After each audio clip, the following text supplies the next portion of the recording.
Assalamualaikum warahmatullahi wabarakatuh. Para Dewan Juri yang terhormat, perkenalkan kami dari Canusim Universitas Indonesia. Di sini kami akan mempresentasikan hasil desain kami dalam lomba desain kapal selam permukaan autonomous KKCTBN 2021. Di sini nama kapal selam kami adalah kapal selam Jagalantara yang bermakna penjaga laut Nusantara. Next.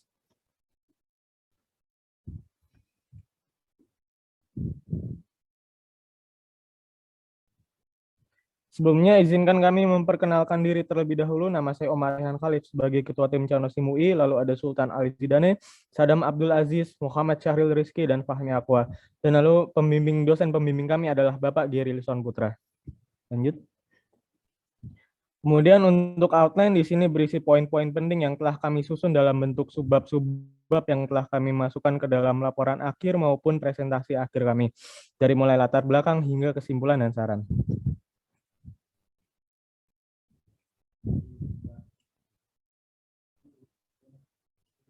Selanjutnya untuk latar belakang, di sini kami menitikberatkan kepada pentingnya kehadiran kapal selam di Indonesia.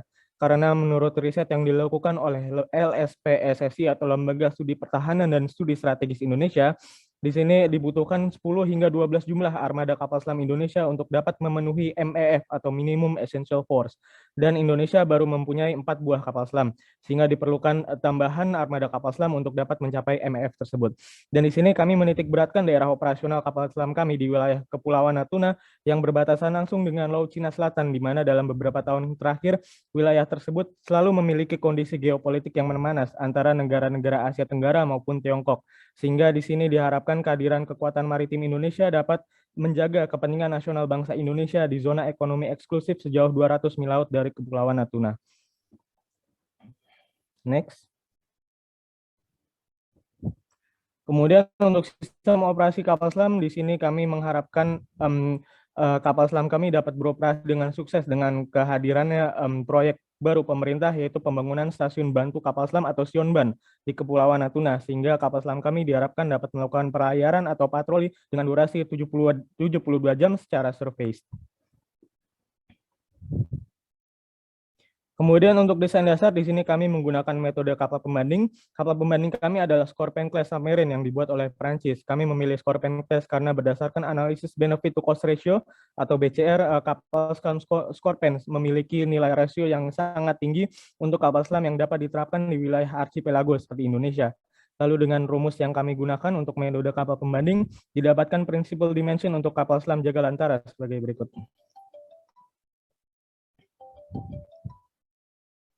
Next.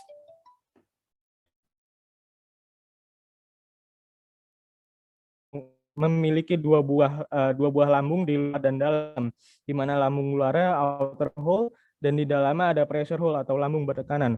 Pada tabel sebelah kiri adalah kalkulasi keseluruhan item atau kompartemen di dalam pressure hull, di mana didapatkan angka 1.800 meter kubik untuk kalkulasi keseluruhan dari pressure hull atau lambung bertekanan tadi. Dan di sebelah kanan adalah pie chart, di mana torpedo kompartemen memiliki rasio yang paling besar untuk lambung bertekanan kami. Kemudian berikutnya adalah line span yang telah kami buat berdasarkan metode kapal pembanding yang seperti dapat dilihat di layar. Next. Kemudian berikut adalah general arrangement kapal selam Jagalantara di mana tersusun atas 2 dek utama dan bagian bawah tangki serta bridge sail. Next. Berikutnya untuk eksterior, seperti dapat dilihat kami menggunakan radar tipe X-type dan juga bridge sail tipe sedan, serta kami juga menggunakan magneto hydrodynamic. Next.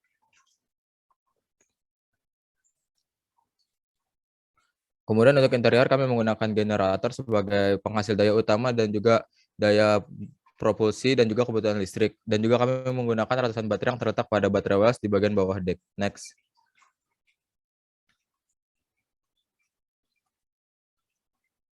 Untuk stabilitas digunakan kondisi 6 loadcast ekstrim yang mengacu pada submarine design dan dapat dilihat loadcast dari kapal selam Jagalantara. Next. Kemudian berikut adalah hasil stabilitas kapal pada 6 kondisi dan semuanya terpantau stabil. Next. Berikutnya adalah kriteria stabilitas untuk kapal selam yang mengacu pada rules IMO kode A749 yang diperoleh dan hasil lolos dari setiap kriteria. Next. Selanjutnya adalah perhitungan analisis olah gerak kapal. Metode analisis yang kami gunakan adalah metode strip theory. Pada gambar sebelah kanan merupakan peletakan remote location yang kami gunakan untuk meninjau olah gerak kapal selam Jagalantara. Next. Berikut merupakan grafik RAO dari hasil analisis kami menggunakan software Maxuk Motion. Next. Berikut merupakan data hasil analisa seakeeping pada kondisi Seastat 4. Dari analisis tersebut, disimpulkan bahwa kapal kami telah memenuhi standar kriteria RAO berdasarkan NATO Standardization Agreement 4154. Next. Selanjutnya terkait dengan nilai MSI atau Motion Sickness Incident, berikut kami tampilkan grafik MSI berdasarkan standar ISO 26331 dengan kecepatan 20 knot dan kondisi gelombang Seastat 4 dengan arah datang gelombang 0 derajat, 90 derajat, dan 180 derajat. Next.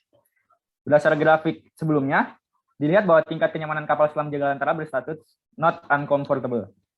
Next. Selain kriteria berikut, penilaian MSI juga dapat berdasarkan range nilai MSI berdasarkan indeks yang ada pada tabel berikut. Dapat dilihat pada Seastat 3 dan 4, kapal selam kami berstatus moderat pada semua arah gelombang. Next. Perhitungan konstruksi kapal selam Jagalantara menggunakan rules konstruksi kapal selam di NVGL Part 4 tahun 2015 untuk menghitung besaran modulus dan momen inersia. Kami menggunakan material HY80 untuk scantling yang digunakan kapal. Berikut merupakan midship section dari kapal selam Jagalantara yang terdiri dari 2 dek serta scantling yang digunakan merupakan hasil perhitungan konstruksi yang telah dihitung sebelumnya.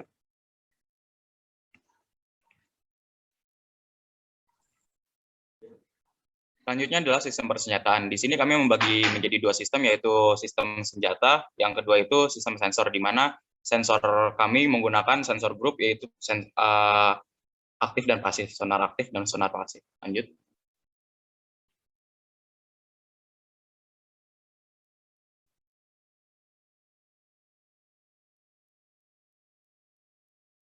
Lanjut. Berikut adalah simulasi penyerangan di mana kami menembakkan torpedo ke kapal musuh.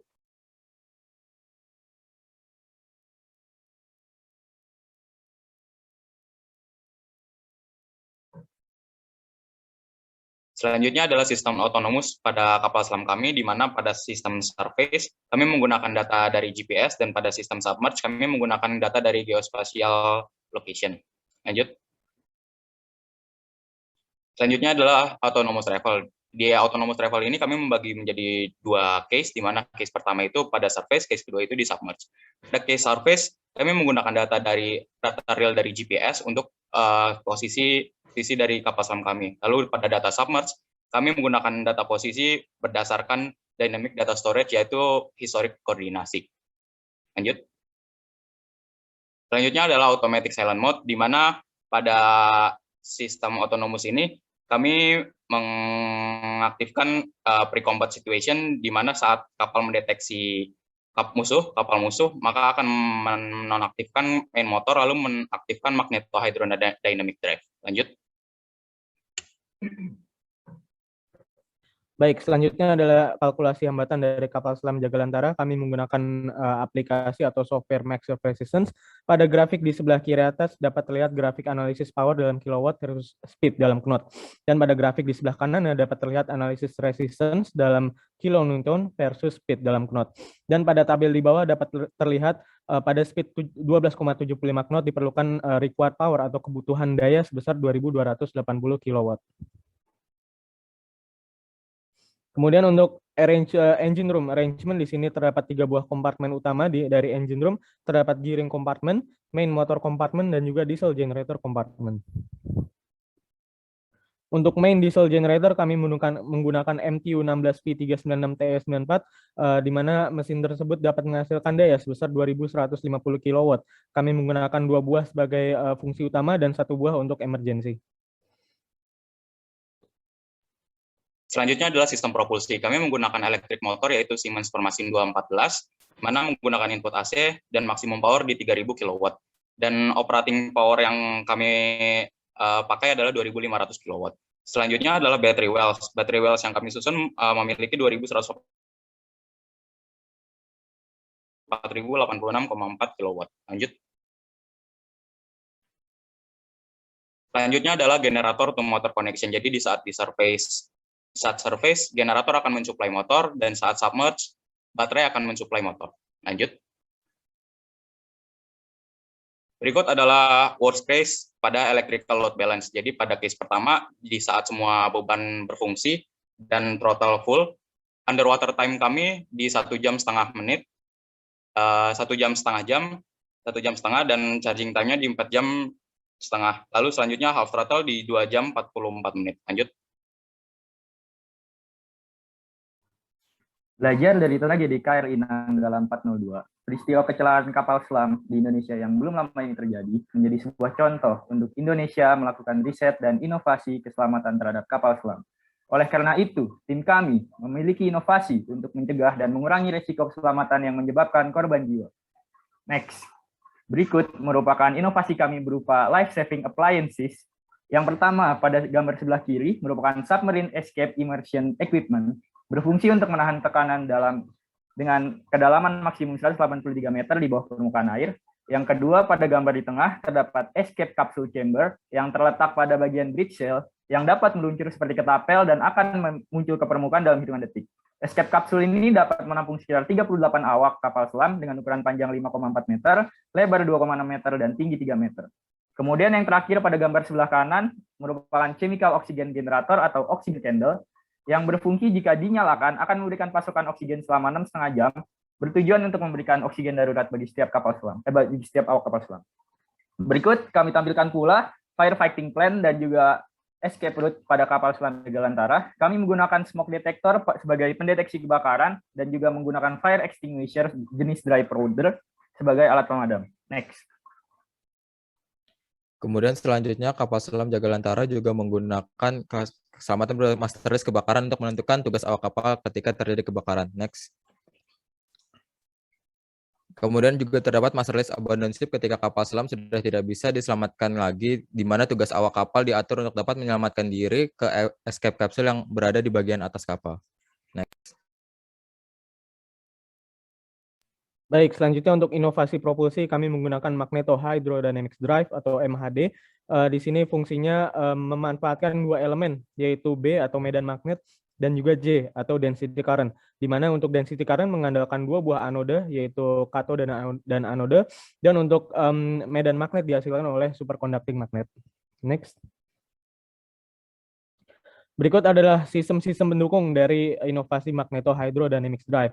Di sebelah kiri atas dapat terlihat superconducting magnet dan struktur penunjangnya. Dan di pada gambar tengah dapat terlihat elektroda berupa anode sebagai elemen negatif dan katode sebagai elemen positif. Sistem desain dan juga cryogenic system sebagai sistem pendingin untuk menyuplai helium vessel pada superconducting magnet karena diperlukan sistem pendinginan yang mumpuni untuk superconducting magnet. Dan melalui pendekatan kecepatan 9 knot di bawah air, sistem ini membutuhkan sekitar 1000 kW untuk daya. Kemudian untuk benefit atau keuntungan dari sistem inovasi ini, pertama adalah potensi karakteristik atau siluman yang lebih besar, kemampuan manuver yang meningkat, kemampuan bertahan yang juga meningkat, penghapusan cavitation limit, dan juga penambahan sistem propulsi darurat jika terjadi emergensi pada sistem propulsi konvensional. Kesimpulan dari riset kami tentang kapal selam Jagalantara yang telah kami lakukan, yang pertama, lolos semua standar dari seakeeping, stabilitas, dan konstruksi berdasarkan rules yang ada, sehingga kapal dapat berlayar dengan aman. Kedua, sistem persenjataan yang dimiliki kapal Jagalantara mumpuni, sehingga mampu untuk menghalau musuh. Ketiga, sistem keselamatan yang ada memiliki peralatan dan metode yang efektif untuk meminimalisir korban jiwa. Keempat, sistem otonomus yang dirancang dapat digunakan untuk membantu pengoperasian kapal baik dalam keadaan surface maupun tenggelam.